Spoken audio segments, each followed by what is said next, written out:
할렐루야. 우리 좌우에 계신 분들과 한번 인사하겠습니다. 하나님께서 집사님을 사랑하십니다. 그렇게 인사하겠습니다. 하나님께서 집사님을 사랑하십니다.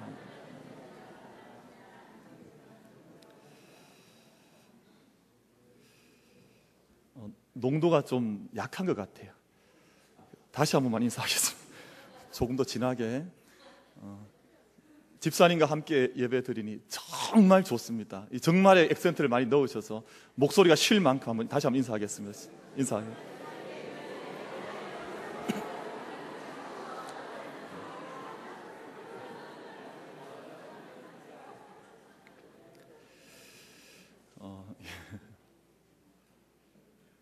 그 야구 선수들이 그 타자가 경기에 나가서 10번 가운데 3번을 잘 치면 대단한 타율로 인정을 합니다. 그래서 사실은 2할 때만 넘어가도 이 선수는 대단한 선수다, 그렇게 인정을 하죠.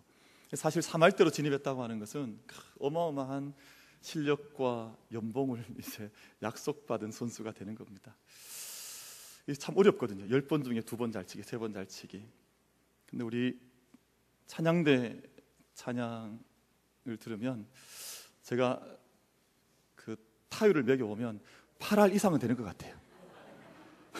우리 시온 찬양대 오늘도 하나님 앞에 정말 귀한 찬양 올려드렸는데, 우리 하나님께 영광, 또 우리 찬양대에게 격려와 사랑의 박수를 한번 격려하겠습니다.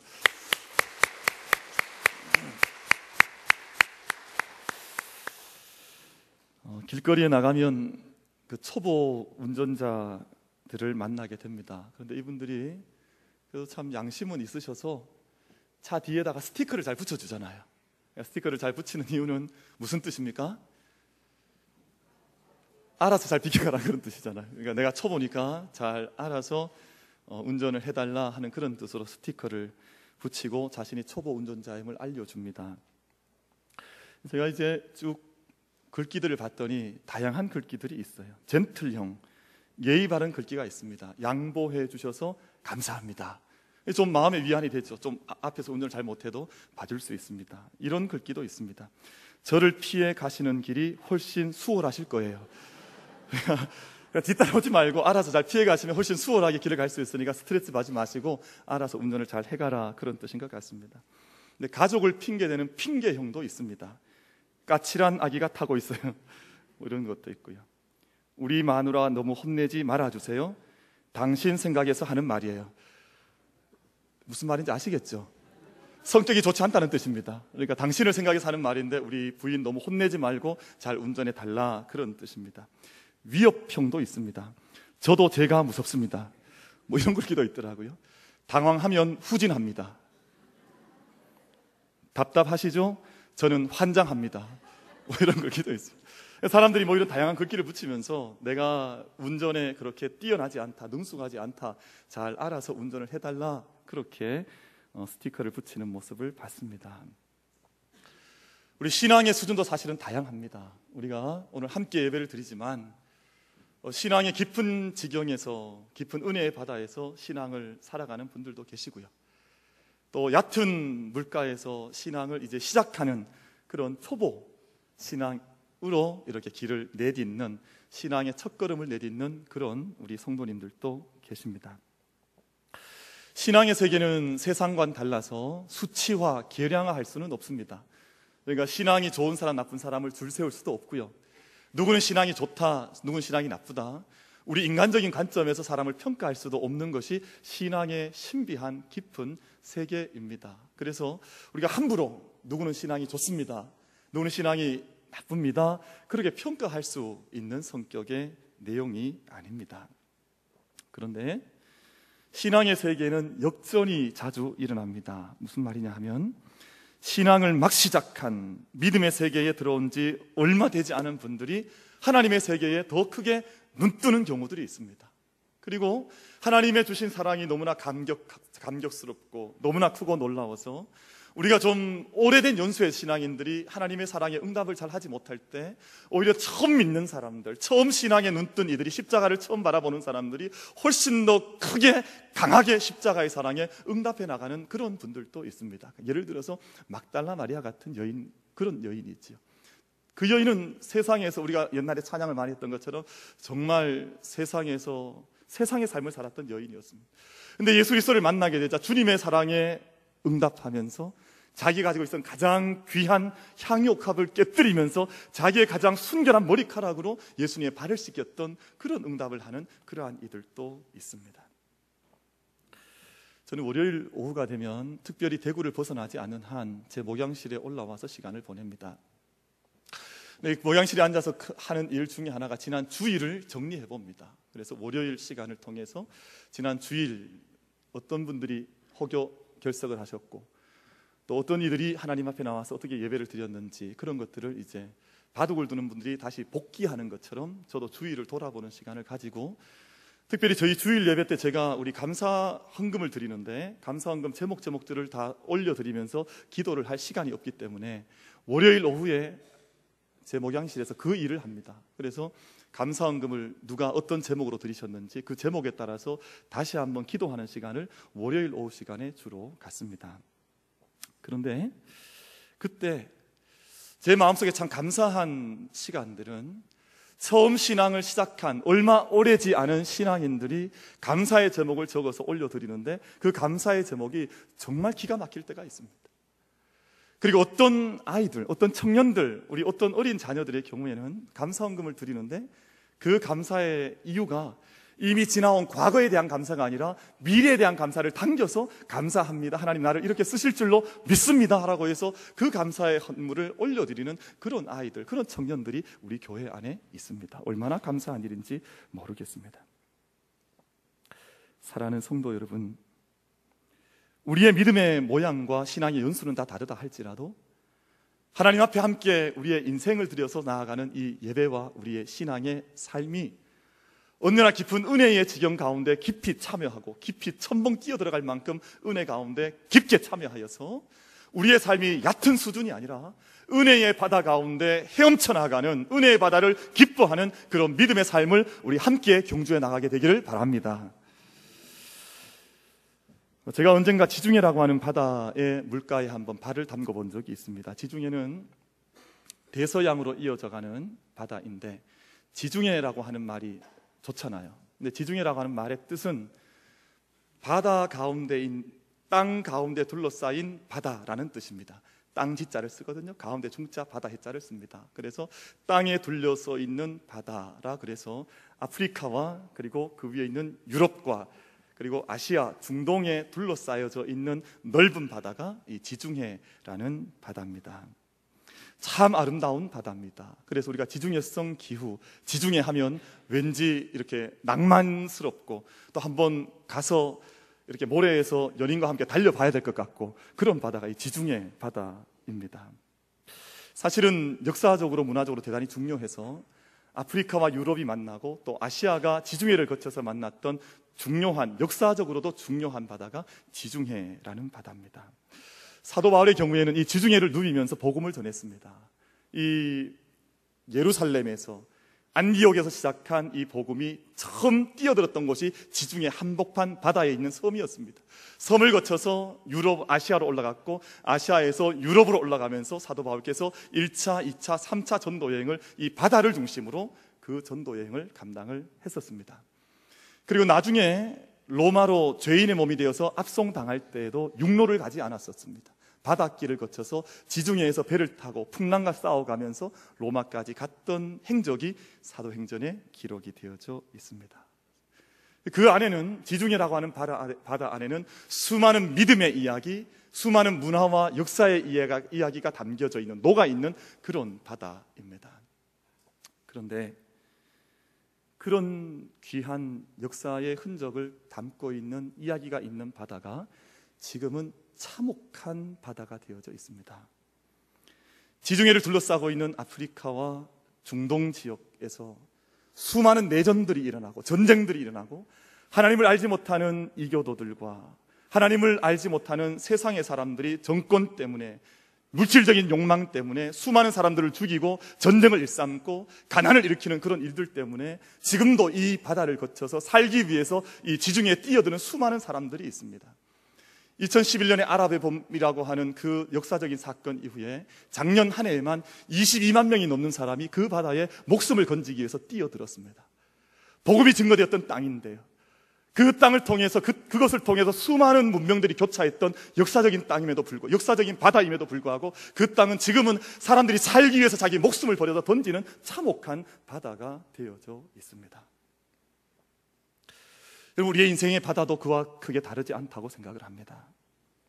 어떤 인생은 죄와 사망의 종로를 타는 세상의 고해의 바다에서 헤어나지 못한 채 여전히 그 바다에서 죄와 고통과 자기 육신의 욕망 속에 허울을 벗어나지 못해서 힘겨워하는 인생의 삶을, 세상의 삶을 살아가는 인생들이 있습니다.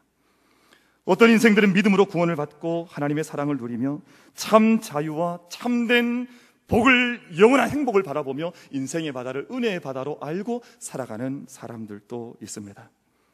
우리 사랑하는 성도님들께서는 인생을 죽음의 고해의 바다로 건너고 계십니까? 아니면 은혜의 바다로 헤엄쳐 나아가는 믿음을 살아가고 계십니까?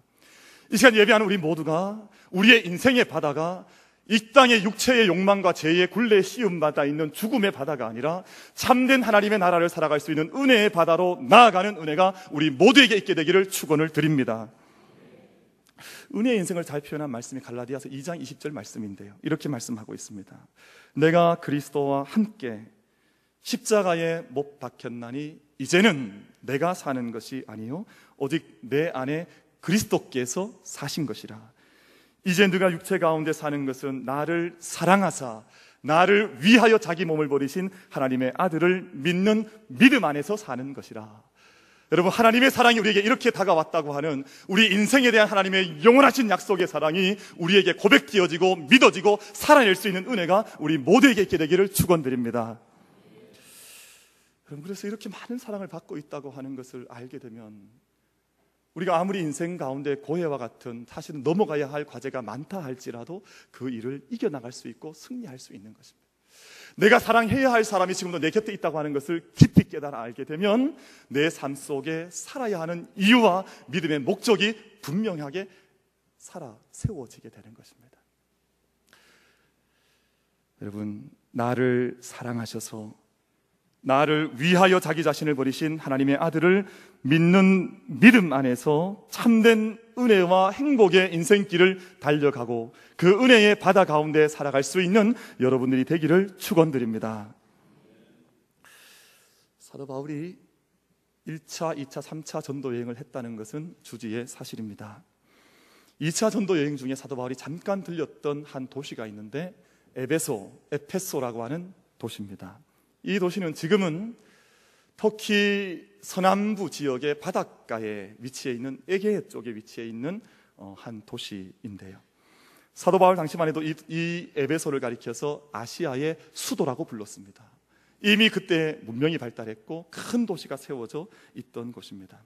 로마에서 동방으로 가는 무역로에 위치해 있었기 때문에 번창한 상업의 도시였고요, 물 만난 고기처럼 흥청거리는 도시가 바로 당시 사도 바울 당시의 에베소라고 하는 도시였습니다. 지금도 성지순례를 가보면 그 에베소를 반드시 들리게 되어져 있는데요, 이스탄불에서 그렇게 멀지 않은 곳에 위치해 있기 때문에 이 터키 서부 지역 안에 있는 성지순례의 중요한 하나의 코스가 되어져 있습니다. 그런데 그럼 이곳을 가보시면 이미 2000년 더 이전에 세워졌던 고대 도시인데 지금도 원형극장이, 거대한 원형극장이 그대로 남아져 있습니다.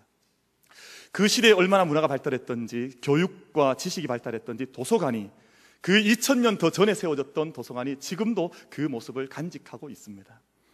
근데 얼마나 타락했던, 동시에 얼마나 타락을 했던지 도서관 바로 건너편에 매운굴이 같이 자리를 잡고 있습니다. 공부를 하다가 세상의 성적 타락 가운데 함께 빠져들어갔던 도시가 바로 에베소라고 하는 도시였습니다. 그리고 신전이 어마어마한 세계 7대 불가사의 가운데 하나라고 불리우는 아데미라고 하는 여신을 섬겼던 신전이 지금도 거대한 모습으로 그대로 남아있는 도시가 에베소라고 하는 도시입니다. 인간의 문명이 어떠한지, 인간이 어떤 삶과 믿음을 경주하고 있는지를 고대 세계로부터 지혜를 얻고자 하면 그런 곳을 한번 방문해 보면 너무 좋죠. 그런데 사도 바울이 2차 전도 여행 중에 그곳을 잠시 방문했던 적이 있습니다. 그런데 그곳에 방문했을 때 복음을 제대로 전한 것이 아니라, 만약 성령께서라 가시면, 성령께서 나의 길을 인도해 주시면 언젠가 이곳에 와서 내가 복음을 전하겠노라 하고 그곳에서 발걸음을 돌렸던 곳이 바로 에베소라고 하는 곳입니다. 사도 바울이 그 이후에 3차 여행을 떠나게 되었을 때 앞서서 방문했던 곳이 에베소라고 하는 곳입니다. 그곳에서 유대인 디아스포라들을 만나게 되었습니다. 이 유대인들은 누군가로부터 복음을 받아서 믿음의 삶을 살아가던 사람들인데, 유대계의 중요한 믿음의 정통성을 잘 지켜나갈 뿐만 아니라 그곳에서 거룩을 훈련하고 유대인의 정체성을 지켜나가고 토라를 함께 공부해 나가는 그런 유대인의 일단의 무리들을 사도 바울이 만나게 됐습니다. 이런 유대인들은 디아스포라로 살아가는 동안 그 아시아 땅에 살아갈 때 이방인들로부터 배척을 당하기도 했지만, 자기들이 지켜나가고 있던 믿음의 내용들 때문에, 거룩함 때문에, 그들의 특별한 믿음의 삶의 어떤 모습들 때문에 사람들에게 매료를 시킬 수 있는 능력을 보여주기도 했던 사람들이 바로 그 사람들이었습니다. 2000년이 지난 오늘이나 2000년 전 그 땅에 살아가던 디아스포라들이나 신앙의 모습들과 어떤 양태는 크게 다르지를 않습니다. 미국의 실리콘밸리라고 하는 유명한, 전 세계가 인정하는 벤처 도시가 있습니다. 근데 이 실리콘밸리가 가능했던 것은 실리콘밸리 인근에 있는 두 대학 때문이라고 하는 것이 모든 사람들의 평가, 동일한 평가입니다.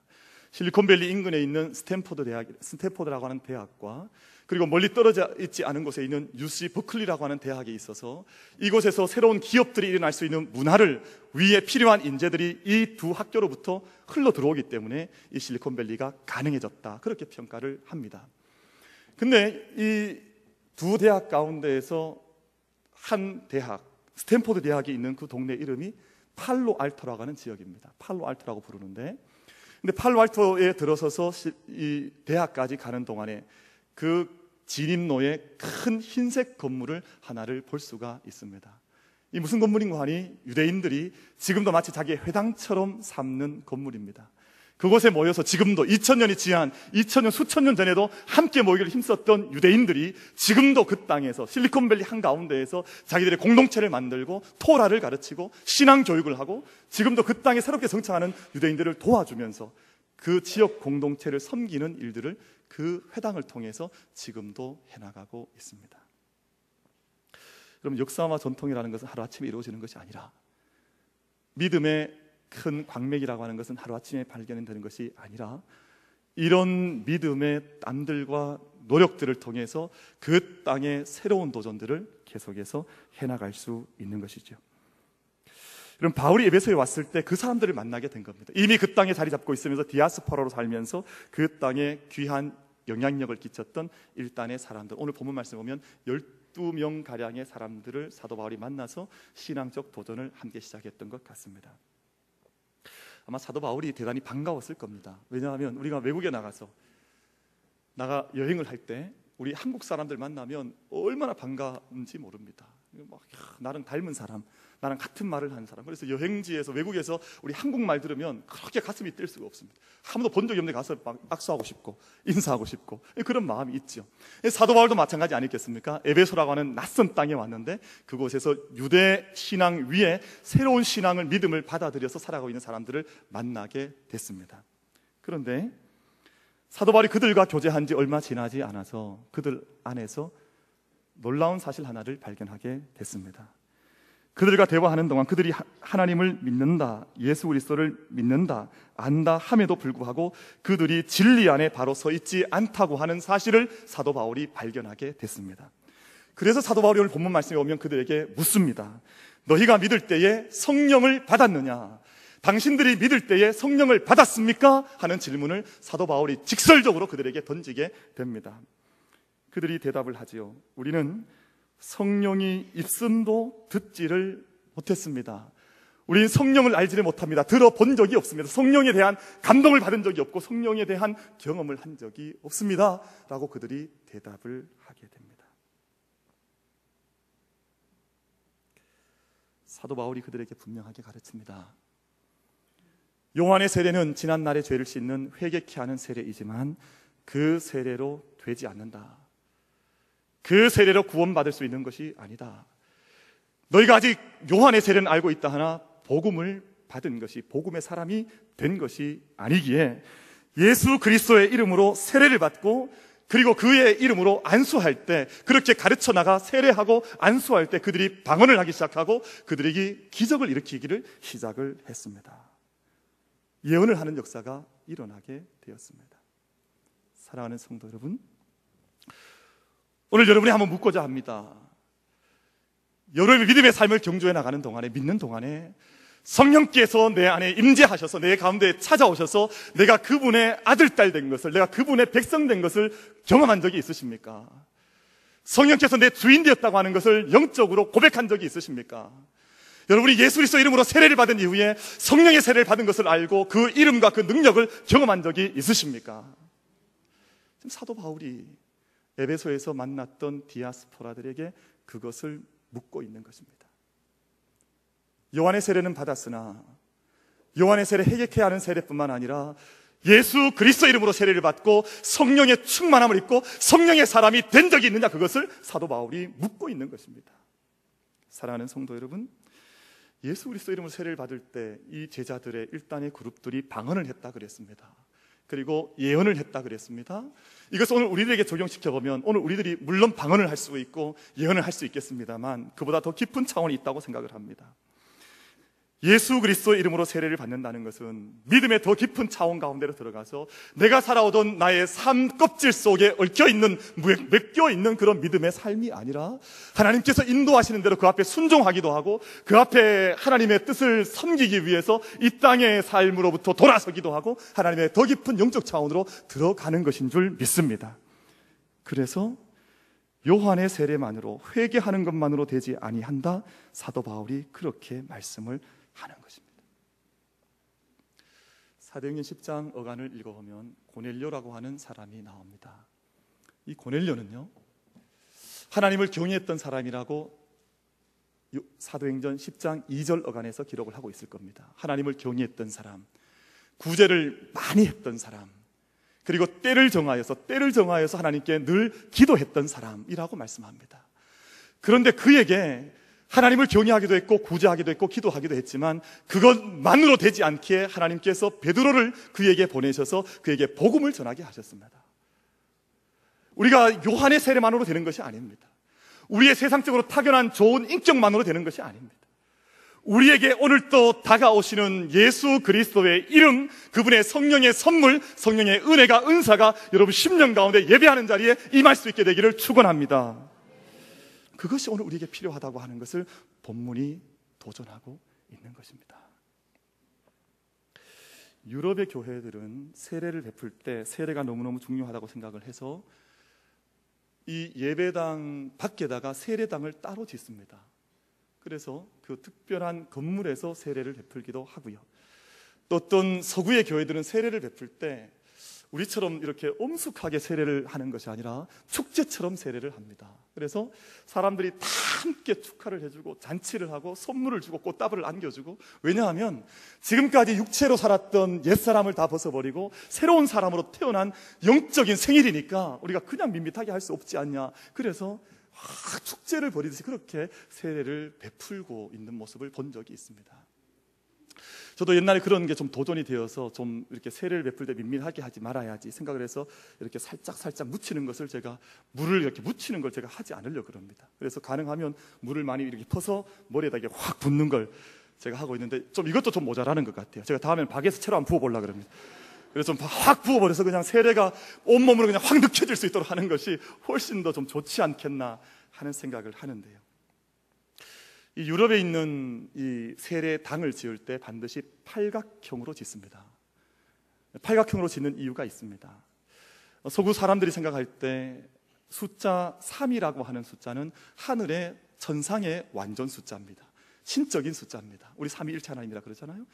그리고 4라고 하는 숫자는 지상의 완전한 숫자입니다. 고대 사람들은 지상이 다 네모나다고 봤잖아요. 그러니까 지상의 완전수를 4로 봤습니다. 그래서 하늘의 완전 숫자인 3과 이 지상의 완전 숫자인 4를 함께 더하게 되면 숫자가 몇이 됩니까?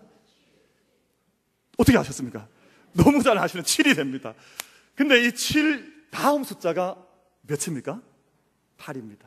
그러니까 이 8이라고 하는 숫자는 세례를 받은 이후에 이 땅의 삶, 예전에 육신의 삶을 다 벗어버리고 이제는 믿음의 삶을 경주하기 시작했을 때의 새로운 삶을 상징하는 것이 8이기 때문에 세례당을 지을 때 팔각형으로 그 세례당을 짓고 그 안에서 세례를 베풀어 주었던 것입니다.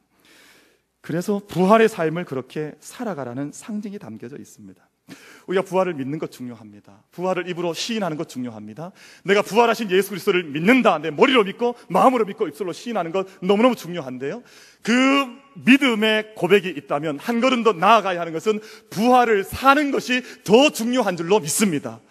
우리가 마음속에서 믿는 것이 아니라 내 삶 가운데 부활을, 우리의 직장에서, 우리의 가정에서, 우리의 삶의 자리에서 부활을 살아내지 않으면 내 안에 있는 부활의 고백이 아무리 크다 할지라도 내 삶과 직접적인 연결이 되지를 않을 수 있는 것입니다.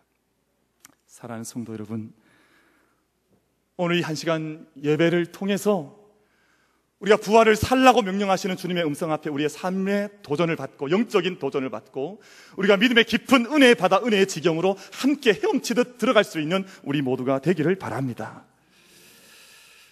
성령의 임재와 능력에 의해 그리스도 안에서 삶을 살고 그리스도의 성품으로 변화되어지고 하나님과 다른 사람들과 더 넓게 나아가서는 모든 피조 세계와 창조 세계 전체까지 내가 연결되어져 있다고 하는 것을 깊게 느끼는 것이 은혜의 바다의 삶이요, 영성적 삶입니다.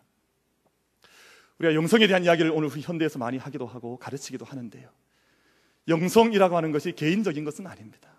성경에 나타나는 영성이라고 하는 말, 영적인 푸뉴마라고 하는 성령이 임재함을 경험하는 삶은 자기 안에 고입되어 있는 삶이 아니라 성령의 충만함을 받게 되면 그 동네가 변했습니다. 성령의 충만함이 임하게 되면 그 마을 전체가 변했습니다. 성령이 충만했던 사도 바울이 에베소에 가게 되자 에베소 전체의 문화가 도전을 받았다 그랬습니다.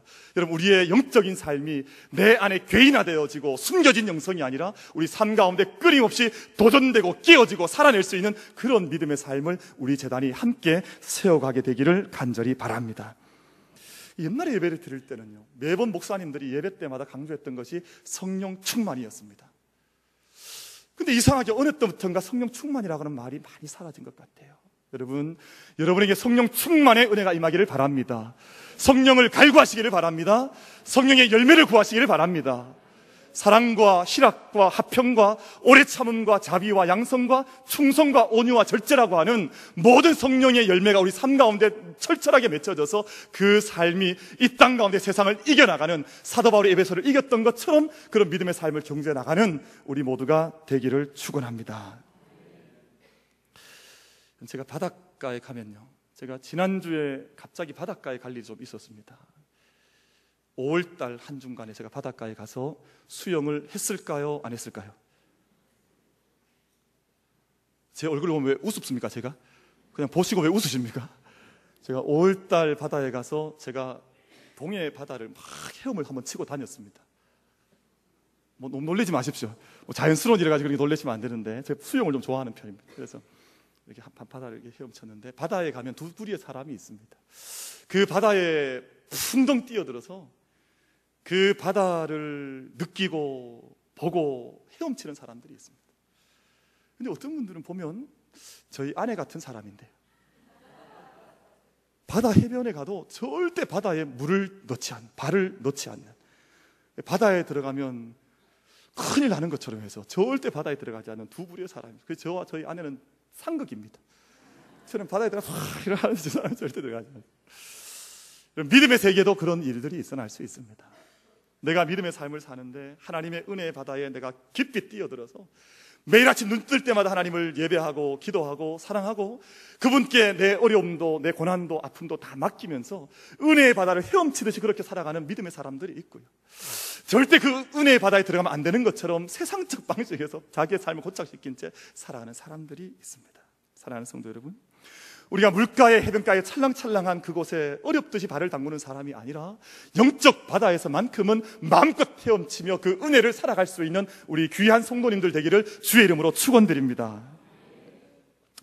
사도 바울이 회당에서 석 달 동안 하나님 나라의 일을 강론했습니다. 그런데 그 석 달 동안 사도 바울이 강론해도 그 사도 바울의 가르침을 방해하고 그 사람을, 사도 바울을 박해하는 사람들이 나타났습니다. 그래서 사도 바울이 어쩔 수 없이 회당에서 나와서 두란노 소원이라고 하는 다른 장소를 한 군데 빌려서 그곳에서 2년 이상을 그곳에서 말씀을 가르치게 되고 하나님 나라를 증언하게 됐습니다.